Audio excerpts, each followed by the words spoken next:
तो कभी उदास नहीं रहते थे। ये देखो ऐसा है कि दोनों गृहस्थी को जो स्त्री पुरुष होता है दोनों को मालूम होता है कि स्त्री कैसी है पति कैसा है, दोनों को मालूम था। साथ साथ तो बैठते थे।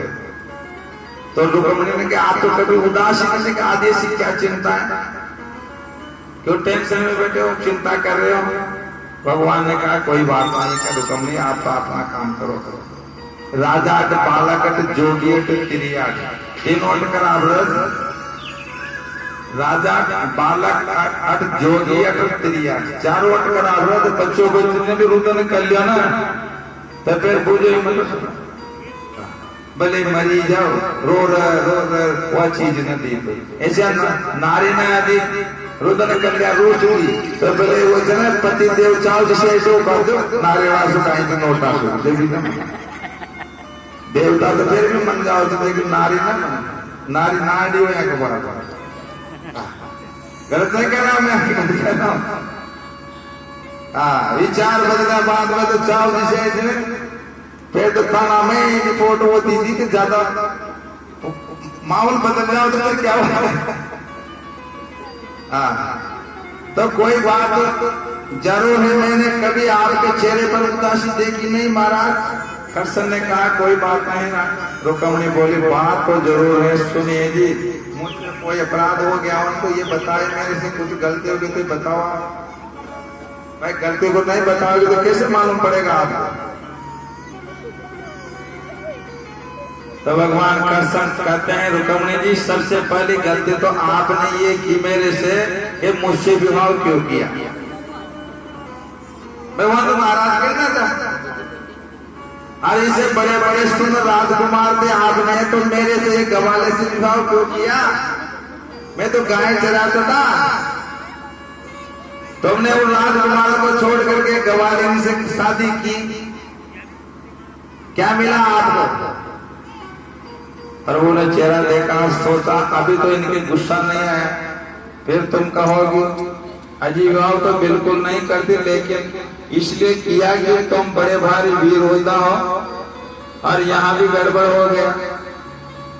डरपोक आदमी को दुनिया में कोई भी बड़े नहीं मानते, और वैसे समुद्र की शरण में रहता हूँ, समुद्र के बीच में वास करता हूँ, ऐसे डरपोक व्यक्ति के साथ आपने ब्याह क्यों किया। मैंने द्वार किया, मैं तो इतना डरपोक समुद्रों के बीच में रहता हूँ, जितना डरपोक हो।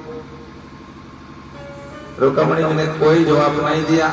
प्रभु ने कहा तो वो विवाह बिल्कुल नहीं करती, लेकिन इसलिए कर लिया कि आप देव की नंदन हो, और यहाँ भी गड़बड़ है। कोई कहता है देव की नंदन कहता है, कोई कहता है यशोदा का नंदन है, कोई कहता है कि यशोदा का बेटा है, देवकी का बेटा है, पता नहीं कहां से आया है। बताओ जिस माता का पिता का जिसका पता नहीं हो उससे आपने भी शादी क्यों की। और विवाह नहीं करते, लेकिन इसलिए कर लिया आप बड़े सुंदर अच्छे लगते हैं। कहाँ का सुंदर हूं मैं, मेरा नाम तो कन्नुआ है। कन्नुआ जन्म से तो काला था और कालिया नाग से युद्ध किया और वाला हो गया।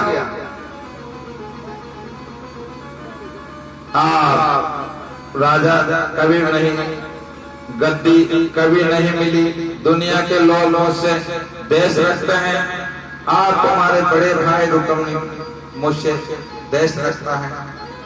इतनी बातें करने के बाद भी रुक्मिणी जी को क्रोध नहीं आया। अजीब विवाह बिल्कुल नहीं करती रुक्मिणी जी कर, इसलिए कर लिया कि आपकी बड़ाई बहुत सुनी है, मैंने आपकी प्रतिष्ठा बहुत सुनी है।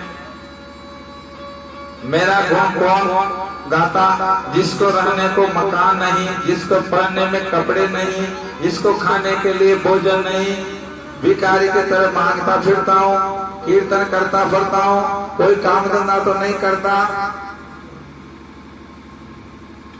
और झांझ बजाते कीर्तन करते हैं, चिमटा बजाकर कीर्तन करते हैं। ऐसे फकीर संतों की बातों में आप क्यों आ गए। विवाह कर लिया, क्या मिला आपको। इतनी बातें करने पर भी रुक्मिणी जी को क्रोध नहीं आया। अभी कुछ नहीं बिगड़ा है, तुम चाहो तो हम शिशुपाल से आपकी शादी दोबारा करवा देंगे। ये बात तब तक कही जब रुक्मिणी जी के 5 पुत्र हो चुके थे। आजकल की धर्म पत्नी और अलग ठिकाने लगा देते, आजकल की धर्म पत्नियों से कहते थे शर्म नहीं, मजाक कर रहे हो मेरा? बुढ़ापे में आकर के कम से कम 200 में का तो बहुत जमीन नहीं देती।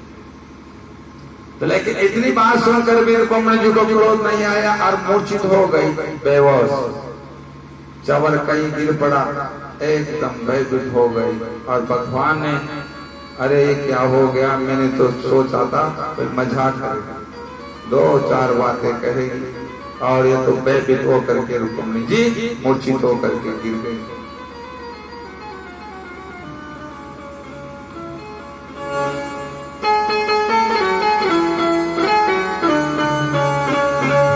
गो